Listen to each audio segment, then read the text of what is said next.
I have dealt with the argument from evil elsewhere, so there's really no need to refute it here. Instead, I want to show how the argument is self-defeating. The argument obviously states there is too much evil in the world for a loving God to exist.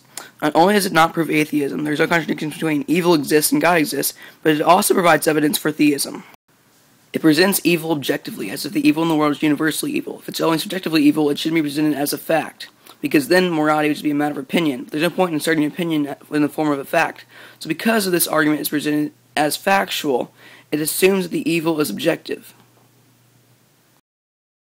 Objective morality would not exist if God did not exist. Here's an excerpt from my article on the moral argument.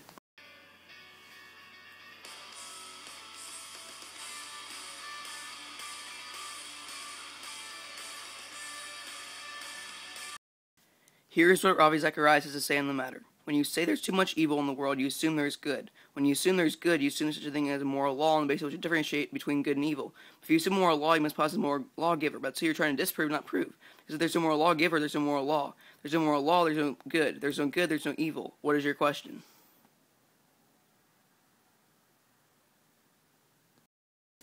Atheists use the problem of evil to try to disprove God, but it actually is the opposite. My argument can be expressed in these four premises.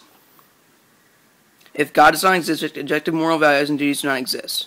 Objective evil exists, therefore objective moral values and duties do exist, therefore God exists.